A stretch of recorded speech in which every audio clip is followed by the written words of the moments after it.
Okay, hello everyone. Welcome along to this week's live stream. I hope you're all doing well. I'll just have a little sip of water before we start off. And if you're welcome, please to say hi in the chat window and join on in. I hope you're all hearing me okay.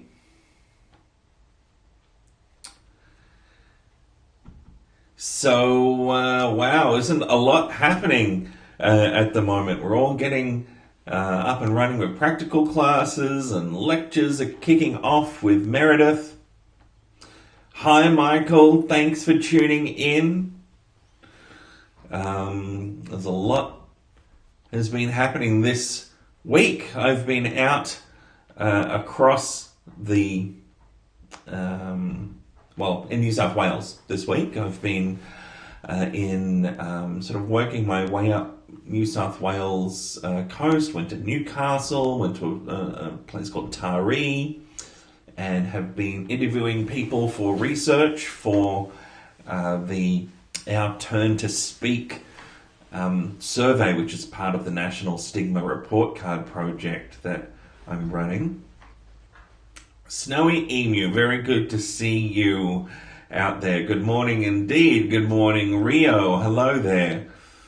You can probably see a notorious tail wagging in the background here. There's somebody else in the room with me this morning, isn't there, Charlie? Yes, there is. How is Mind, Brain and Behavior 1 going for you? I wonder if I should just do a quick little announcement on Canvas to remind people that we're live right now. Let me do that. I'm going to copy the stream link. Let's pop onto Canvas really quickly. And of course, you'll all receive this email as well, but you're already here, so that's okay. But let's do a quick announcement. And I'll just say live streaming now. Okay, hi MBB1 team. A reminder that I am live streaming now and there is the link. See you soon, Grace. Okay. And we'll send that off into Canvas. And there it goes. So let's hope this connection stays with us today. It's raining outside. We know what happens when it rains. Oh my goodness, the NBN decides it can't cope. But there you go. So there's a lot happening around coronavirus at the moment, isn't there? And I wanted to give a little update about that today, but probably not as the first thing to do. I thought I might wait and see if a few more people chime in. I can see we've got 12 people viewing right now, but hopefully we can get a few more people to chime in. And welcome to those people that are starting to come in now. You're very welcome to say hi and join the chat room. How is week 2 going for you? Hi, Rio. That's a very good question. So it's probably where everybody's head's at anyway. So why don't we talk about it? Let's talk about the coronavirus situation and what that means for Mind, Brain and Behavior 1.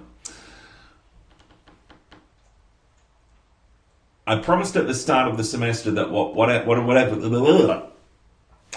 happened, we would roll with it and we would make Mind, Brain and Behavior 1 work. And that is still my promise to you. things are evolving, no doubt, rapidly. We're seeing, I think, us moving towards needing to maybe deliver the course online. That's my suspicion. I think if you look at the news and look at everything that's happening, we're moving towards that sort of place, aren't we? Where universities like Harvard, for example, have stopped lectures and practical classes and have gone all online. We've seen locally lots of businesses and organizations and some universities starting to adopt this approach. We've also seen this morning that the Grand Prix has been cancelled in Melbourne. So we're starting to see, I suppose, following the WHO's official statement of COVID-19 as a pandemic. We're starting to see the, I suppose, strategic responses to that starting to be implemented. Snowy, thanks for your input. Yep, you agree. So you think that it's best if we make everything online? I have my personal opinion, of course, and then I've got, how I need to fall in with the approach of the school and the approach of the university. So obviously I disseminated a survey this morning amongst the students, and there's a variety of opinions and a variety of responses coming through. And I quickly generated a few questions that I asked people to indicate their level of agreement or disagreement with, to try and measure, just very briefly and quickly, not in a necessarily rigorous way, just to really take the temperature of the room, so to speak. People's thoughts and feelings about some of the things that I've been seeing coming through in my email inbox. My email inbox is swamped. This week, I have it's been a bit of a challenge to keep up with emails this week, to tell you the truth. I emptied it last night, but I think I just looked before and there was about 50 emails. Do I think Melbourne University is going to close the university? I don't know. I think there's a growing desire from the student population to go online. I think there's a growing desire from the staff population to go online, potentially. But importantly, whether it's face-to-face or it's online or it's a hybrid of the two, whatever it is, MBB1 is going to work, and we're all going to work hard to make it as enriching, as interesting, and as engaging as it possibly can be. In theory, there's a number of ways in which this could play out for lectures and practical classes online. For example, with lectures, some people are already watching lectures online, and in the survey feedback I'm getting this morning, I'm seeing that lots of people are reporting that they're starting to watch lectures online and they're not coming to the lectures anymore. Practical classes are the perceivably tricky bit, aren't they? But I think it's actually quite simple. So I'm looking to be completely transparent. I'm looking at a range of options for delivering practical classes online if we do go to online. And this could be as simple as holding a live streamed practical class via not YouTube, but another tool called Zoom, where at your regular appointed practical class time, you would tune in, just live stream, and you would attend and listen to your tutor, and you'd discuss things with your colleagues in a chat window, and you can do this all online. And I think we can flesh that out in a way that really fosters engagement.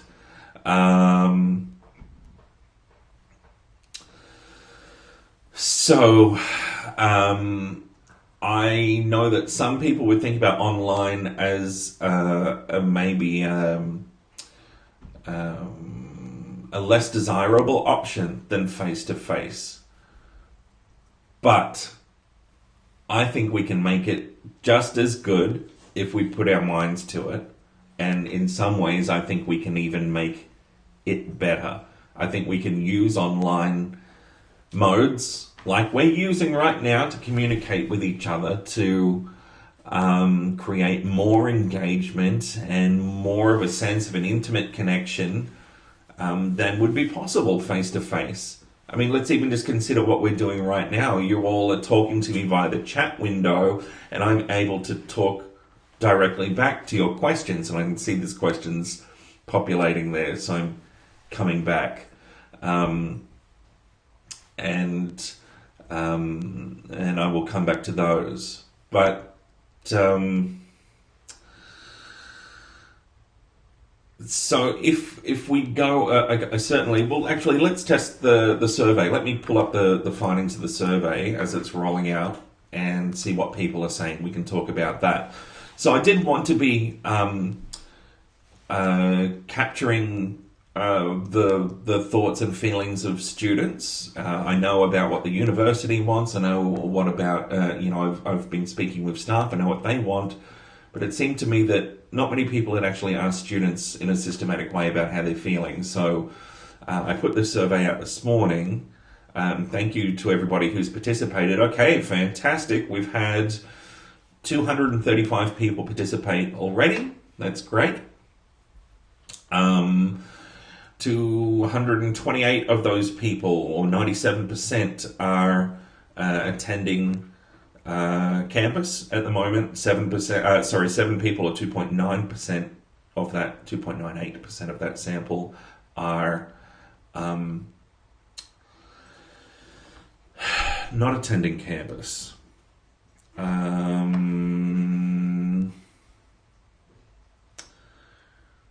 So what am I seeing here?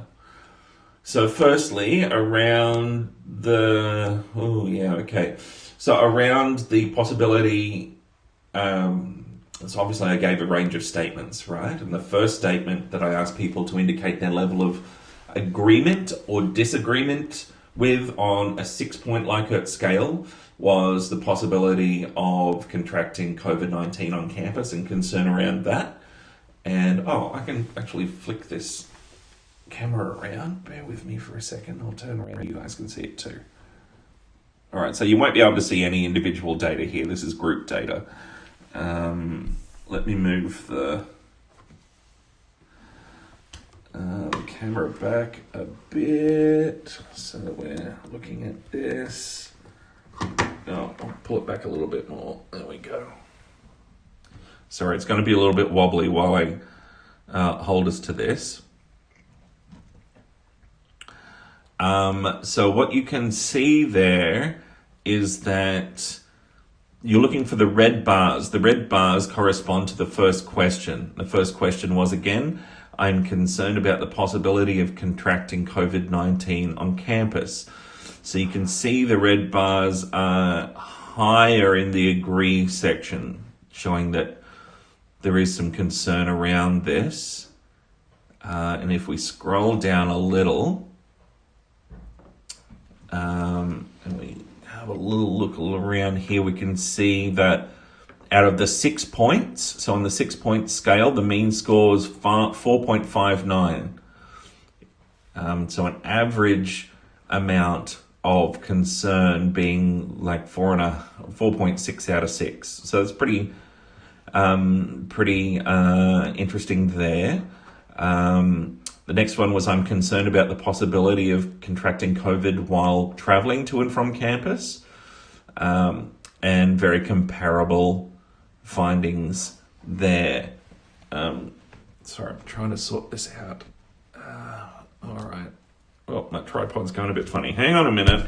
Moving my keyboard. It's all very organic. Bear with me here. I almost said deal with it. Bear with me is what I'm trying to say. Oh dear. All All right, so looking up at the pattern of data for the next one, which was about concern around travel to campus and contracting COVID. That's the purple bars. We can see that people are mainly agreeing with that. I'd like to complete MBB1 online because of COVID-19, my concern there. So, what's that, 3.82? So getting up to about 4 around out of 6, so leaning towards the agree. I would like to complete MBB1 in person at standard lectures and practical classes despite the COVID-19. And again, a similar finding there. So we're sort of split, I suppose, in terms of the proportion of people indicating they'd like online or face-to-face. So I hope you found that little glimpse to be interesting. I'll give you the full data, the full aggregate data, once the survey has run its course, say over the course of the weekend. Maybe we get some more people responding and capture more voices and more views. There's lots of qualitative data that's coming through. I can see we've got lots of free text responses, which is great, 15 pages. Okay, so almost everybody is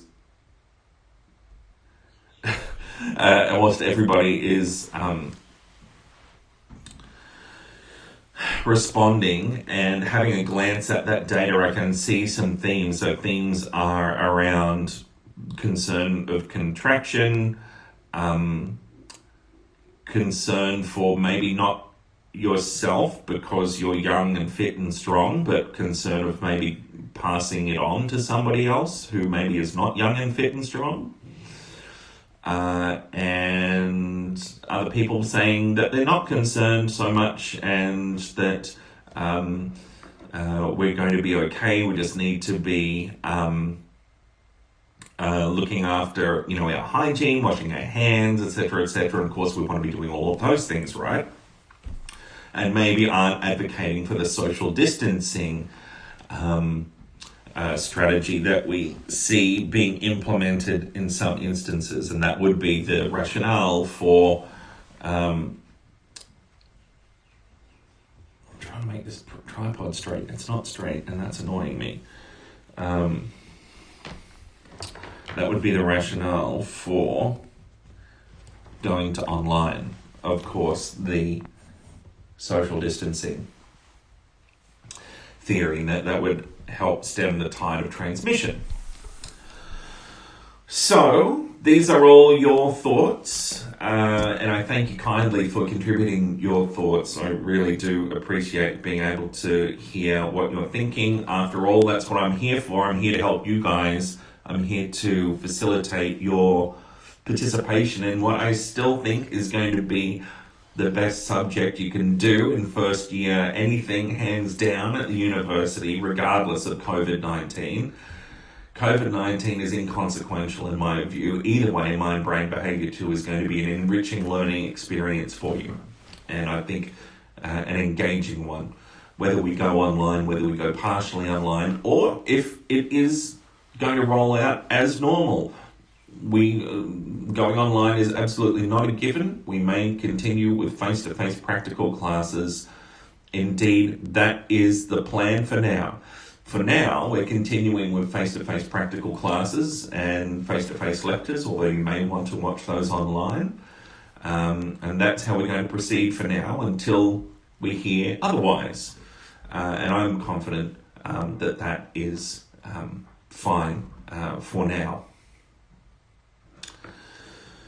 So, am I alarmed? No, I'm not alarmed. I can hear a lot of concern. I've been traveling around the country. I hear a lot of concern coming from a lot of different parties. I suppose I'm not alarmed. I think if we're well prepared, if we take good precautionary measures, we've got every reason to expect that we can stay healthy. But importantly, if it's face-to-face or it's online, we can continue with Mind, Brain and Behaviour 1 flexibly all the way to the end of semester. It will be fine. And then at the point of the end of semester with the examination, then we will look at options, I suppose.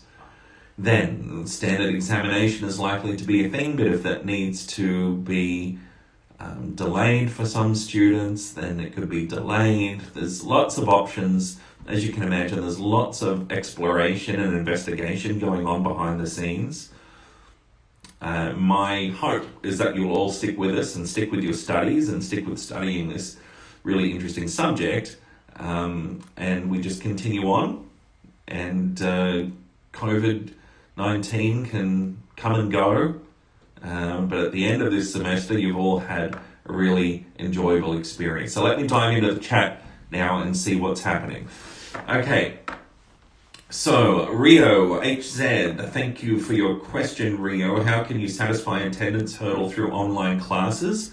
At this point in time, satisfying the attendance hurdle for online classes is exclusively available to students affected by the travel ban. So at this point in time, the university is maintaining that the online solution is available to students affected by the travel ban directly. So for the rest of us who are not affected by the travel ban, we still need to meet our attendance hurdle requirement by coming to class. I hope that makes sense. Those first resources for students affected by the travel ban for Mind, Brain and Behaviour 1 are going live today. They're probably live now, or will be live very shortly. We've had a team working behind the scenes to adapt the practical classes to online delivery. Everybody can access the content, that's fine, but at this point in time, only the students who are affected by the travel ban can gain credit. I feel like for every single thing that I talk about regarding Mind, Brain and Behaviour 1 and COVID-19, I need to preface each sentence by saying at this point in time. And it's true because this is a rapidly evolving situation, and what I tell you today may be different to what I tell you next week as information is forthcoming, as situations change. But again, we're seeing this thing through. MBB1 is going to keep chugging along regardless. It's a juggernaut. Snowy Emu, thanks for making the survey. No one else has directly asked students for opinions on this very real situation. I'm glad that it was well received, Snowy Emu. That's good. I'm glad you valued that opportunity to have your say. What do we usually do in the first lesson of prac? Well, Miri, you will find out, I'm assuming you're affected by the travel ban, you'll find out when you look at the adapted resources today. Hi, Mikhail. I hope I'm saying that right. You're studying abroad here. Oh, right. And afraid that if you don't leave the country soon, Australia puts a travel ban and Unimel closes, I will struggle to get back home. My home uni recommends me to leave. Okay, well, I suppose, Mikhail, you've got a unique situation there. Ultimately, you're a student of a university in another country. Maybe you want to listen to their advice, weigh that up with the advice forthcoming from the university. I'm advising that Mind, Brain, Behaviour 1's continuing, regardless of what happens with face-to-face or online delivery modes. It's going to keep going. So if that helps factor into your decision-making, then great. Hey Chris, I'm struggling to find the preparation pre-reading for week 3 lectures. Would you know where that is? I do not know where that is. It would be, all of the reading should be in the readings online section for for Mind, Brain and Behavior 1. Meredith is updating content, I know. So I would keep your eyes out for that. I'll let Meredith know, however, and you could also post a discussion board post in the learning and cognition section of the discussion board. Indeed, if you do have questions about other lecturers' content, I would encourage you to post those questions on the discussion board in the appropriate topic area.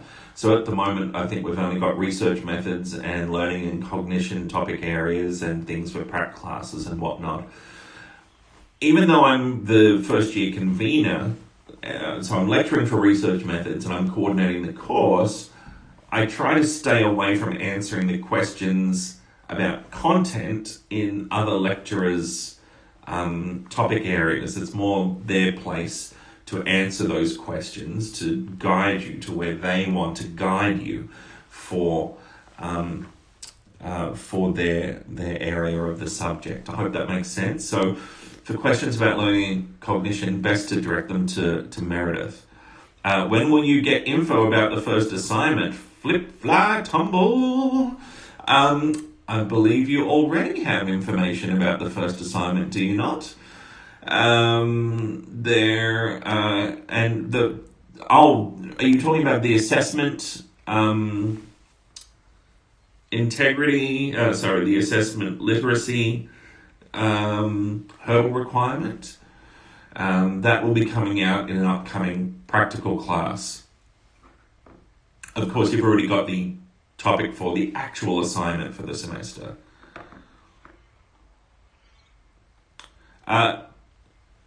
Xander, how likely do I think it will be that all of UniMel gets shut down and moved online?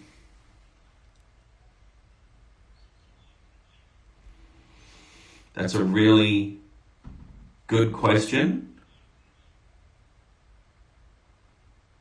I think it's likely, but that may not be other staff members' opinions.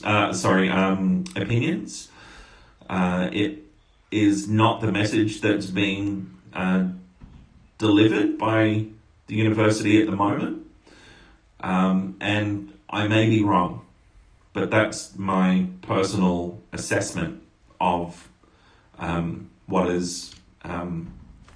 what the situation is. Take that or leave it. Could be completely wrong. To complete the research methods, modules, and tutorials or practice, we have to do it in your own time. It's in your own time, Kanisha. So Kanisha, you do this in your own time. I would suggest that doing the first module and the 11th module, which is about critical thinking, will be really valuable for your assignment. So maybe do those early. And Catherine says, you've been sent an email specifically detailing the reading for the upcoming weeks. That's right, Meredith did send that email, didn't she? Good pickup, Catherine, well done. So, tune into the announcements page on the Canvas LMS and sift back through there and you'll find the list that you are looking for, Xander. Hey, Henry. On the slides for classical conditioning, Meredith, excuse me. Okay, so Meredith went into a list of things that are examinable, but she didn't go through some things like biological preparedness. This would be a question for Meredith. Again, I imagine that you're going to pick up on biological preparedness. Maybe more in a practical class. It's a pretty fundamental concept around classical conditioning, the idea that we're biologically prepared to make certain pairings classically more than others, and that some are actually quite difficult to some associations are quite difficult to pair.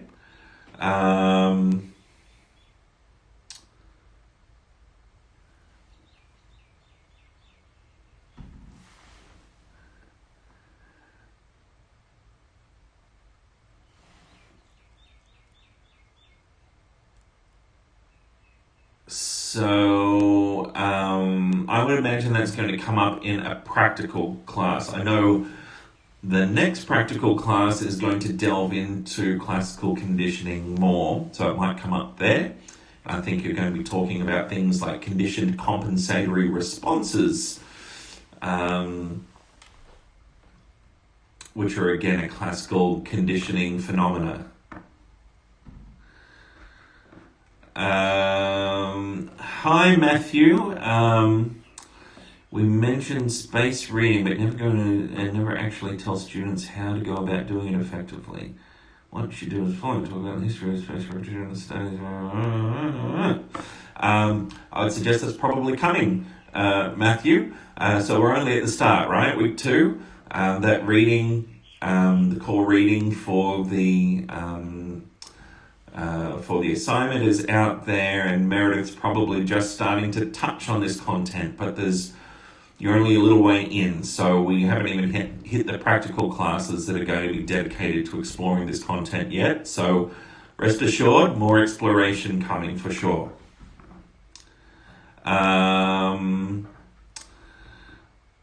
Loved the sea lion vlog. Oh, good. I just visited the zoo for the first time a few days ago. There you go, Flip Fly Tumble.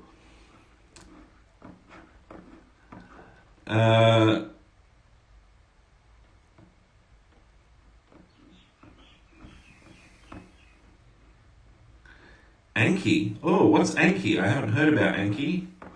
Is it an app or something like that?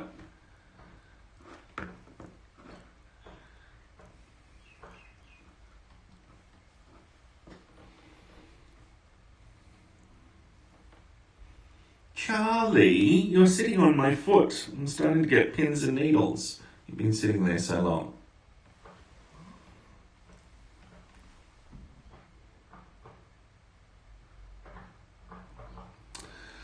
Flip, fly, tumble. I just pulled out a bunch of these old video cassettes, these tiny little ones that used to go into camcorders.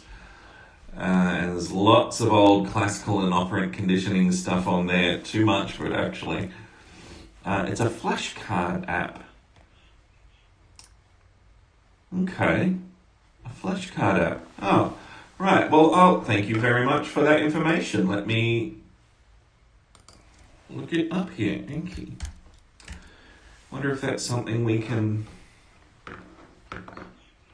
let people know about. So very shortly, you will receive an invitation, if you haven't already, to something called Peerwise, which is an app where we can collaborate together to create multiple choice questions to help prepare for the exam and study.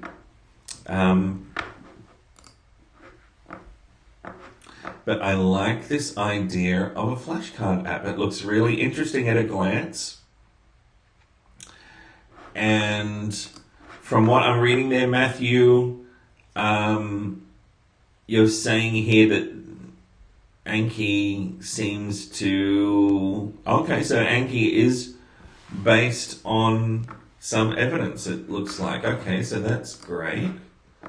I'll do some reading up, and maybe we can share news around Anki around the Mind, Brain, Behavior 1 team.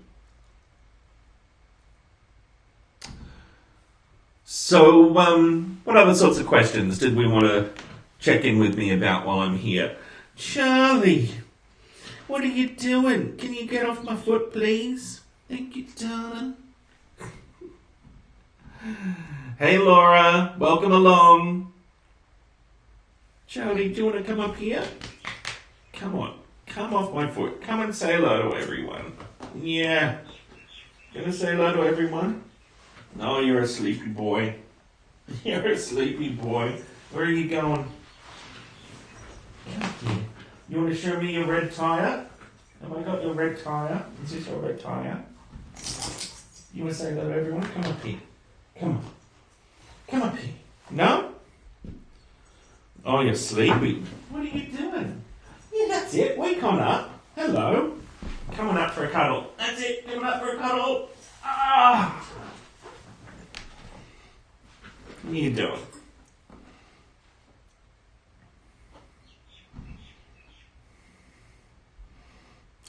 Charlie and Oliver friends. No, Charlie and Oliver have not met. We should get you to meet though. Oh, you're getting to be a big boy. Are you saying gaze upon my beauty, mind, brain and behaviour one? Oh, you're a big baby. Oh, you're a big baby. Oh, this was a terrible idea.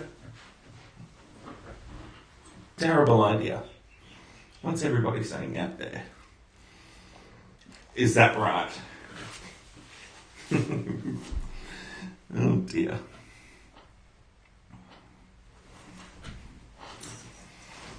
All right, off you go. Oh, dearie me.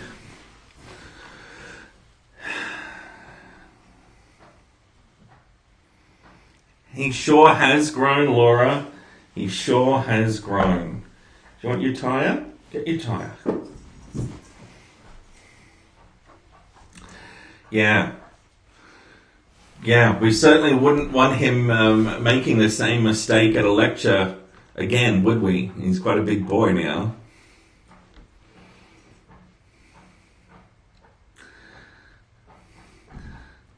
Matthew, do I believe we have free will? We're going down the Skinner Chomsky debate route, are we? Interesting. What do you all think, mind, brain and behaviour one? Do you think we have free will? And how do you think you could test that?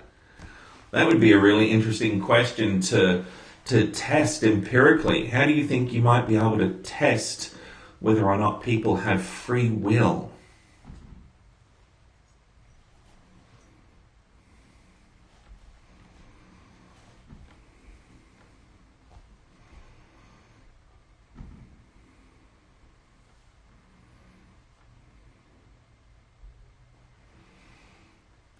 Hi, Matthew. I think it's safe to say that Meredith will touch on this. Yes. So, are you familiar with the famous? There's some famous debate around this, and I would very much imagine that Meredith will talk about that. Maybe once we've been through the learning and cognition course. We might pick that up a little bit more. You test it by searching for it. It's nowhere to be found. Oh, I reckon we could probably look for evidence of it or not, one way or another. How would you operationalize that, though? How can you operationalize free will?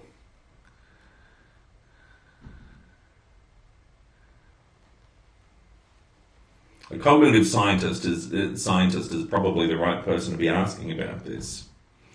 So we're in the right hands with Meredith.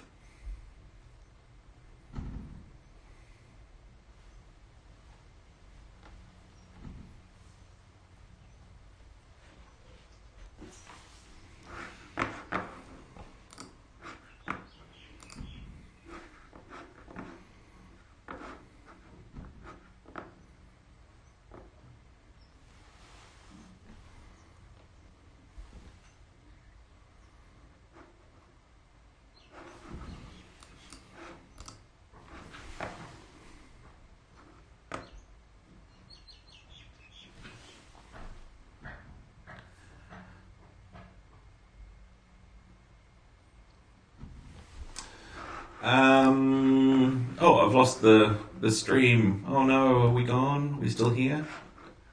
Oh, okay, so we've all died down. All right, free will is shut us down. Does that mean we don't have free will? Why don't we see where Meredith takes us, and if we want to explore further, we certainly can.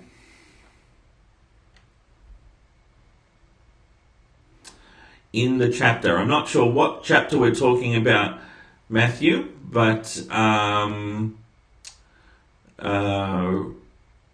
were a lot. Okay, I'm not sure which chapter we're particularly talking about, but if Meredith has suggested that the chapter is examinable, then I would think you'd want to, learn about those things. But you've got Anki, right? You've got the wonderful Anki to help you on your journey. So hopefully that will be of some use to you there. So I think we're fizzling out a little bit today in the live stream. That's okay.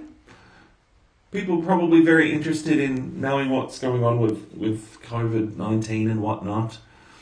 Business as usual. Business as usual until we hear differently. And whatever happens, it will work out, is the take-home message. So is there anything anybody wanted to ask me before we sign off? I think we're probably reaching a bit of a lull.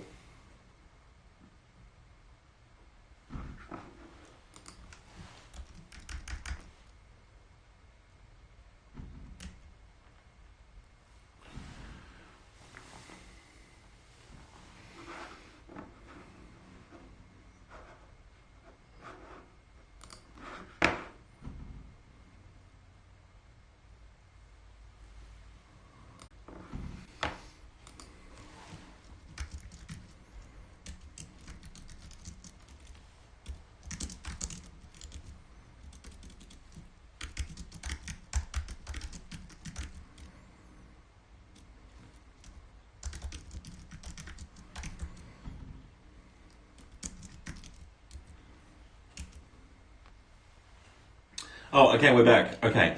So I was wondering why you all weren't talking back to me, and then I realized that the stream had faded out for a moment there. We had some buffering issues. So that's right, I froze, I'm back. Is there anybody that wanted to ask me anything else? I think we all sort of fizzled out a bit around the thought of free will. Any final questions before we wrap up for the day?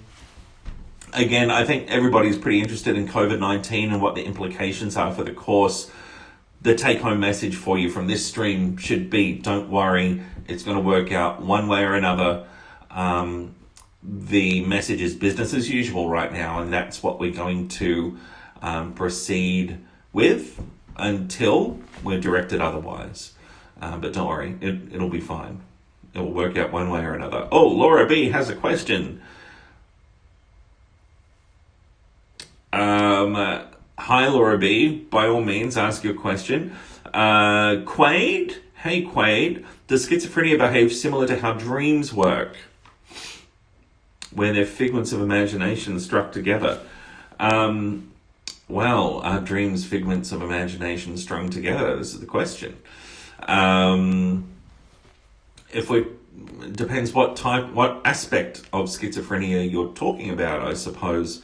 Quaid, if you're talking about hallucinations, are there relationships between hallucinations and dreamlike phenomena? There are, in a way. Interestingly, of course, hallucinations by definition occur while awake. But yeah, there are some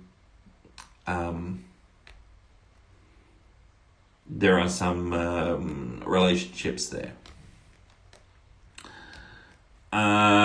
Matthew, about memorizing the studies, I didn't hear your answer. Oh, right, okay.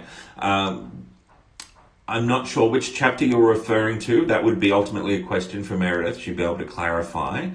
But you've got Anki, right? So you can utilize Anki, that tool that you've got up your sleeve. That should be of some help. I've started research for the assignment. I was hoping to use the site database. Yes! All right. right, Psych Info would be a good one to use, Laura B. Give me one moment and let me find something for you here.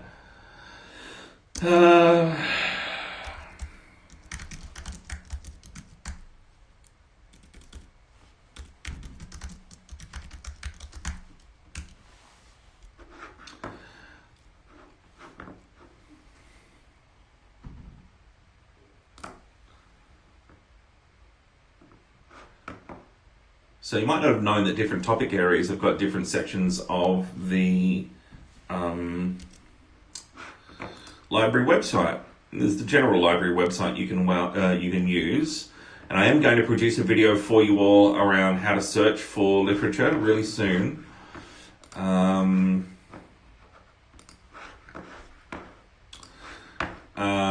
Laura, you could go here.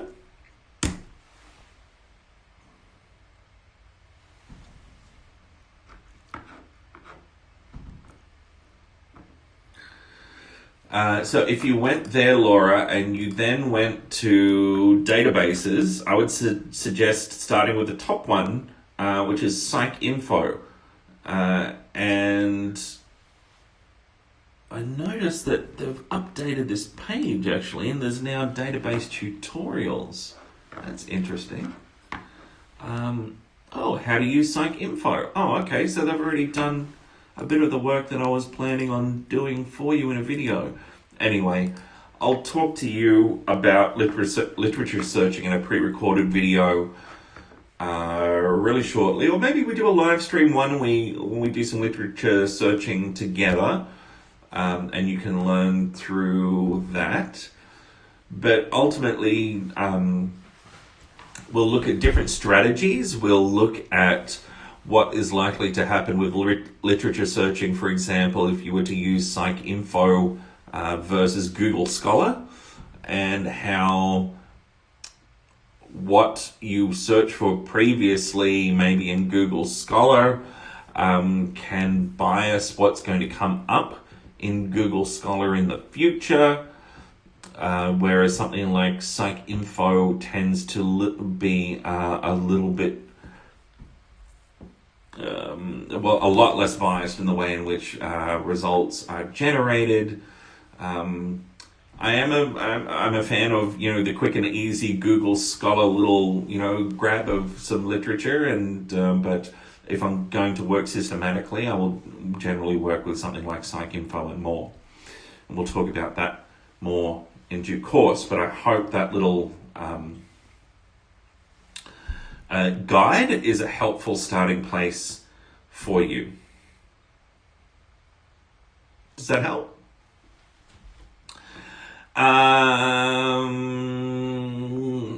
Matthew, I haven't looked at the chapter you're mentioning.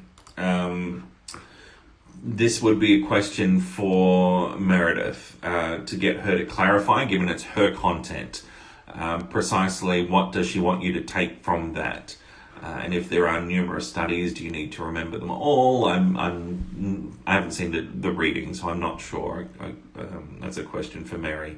So if you throw that up on the discussion board on the Canvas site, then everybody can benefit from the question and answer, the discussion that you have with Meredith. Hope that's okay.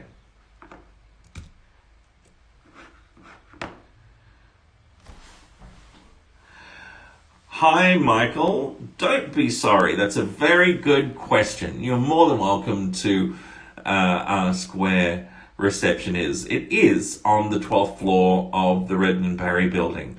I probably get lazy and just say go to the 12th floor, don't I? I have to be more specific than that. Naughty Chris. Yeah, 12th floor is where reception is. Good stuff, Matthew.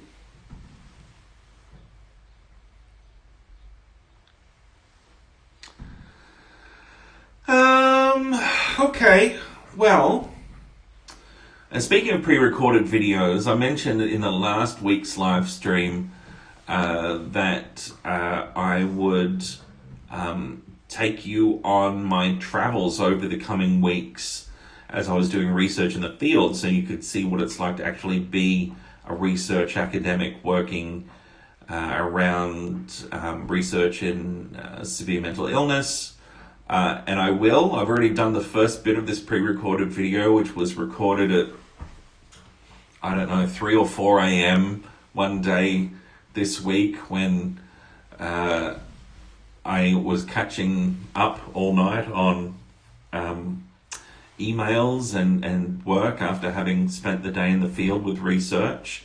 And there's a very bleary-eyed and delirious insomniac version of me giving some sort of commentary about what had gone on during the day. But I will continue to keep you guys started to develop these videos for you so you can see a little bit of what the authentic type of sort of field research life is like. Okay, so I think that's probably it for us today based on the questions slowing down. I've got to do a pass through the discussion board today. I'll be in there, so if you've asked me a question on the discussion board in the last couple of days, I might not have seen it yet, so I'll go in there today and catch up on those. Okay, everyone. So thank you very much for tuning in today. I hope this was useful for you. Thank you for hanging out, everyone that hung out and posted questions. I said reception on Facebook. Oh no, Michael! Oh, damn it. Michael, I forgot about you. Look at me out in the field being insomniac. Me. Okay, it's all coming back to me. Oh my God. Michael, I am sorry. So everybody, here's the story. Here's what's happened. Michael won a textbook this week, right, Michael? So I am sorry. I posted a question about... What was it? Oh, that's right. I posted an old SEAL training video of mine and asked a question, and Michael got it right. This is via my Facebook page. And I promised to get a textbook to you this afternoon. I don't know if I've got any staff in today.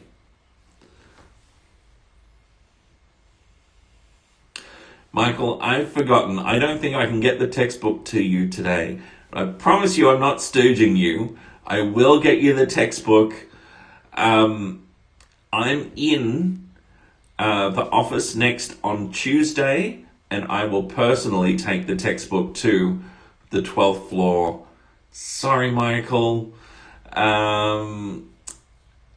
I completely forgot about that. But thank you for joining in with the chat on Facebook as well. Just trying to add more and more layers for people to be able to interact with me and ask questions. So that's great that you participated and great that you nailed that question. Really well done. We'll get that textbook to you on Tuesday. And as I say that, I go to the calendar because I will forget. So Tuesday is the 17th.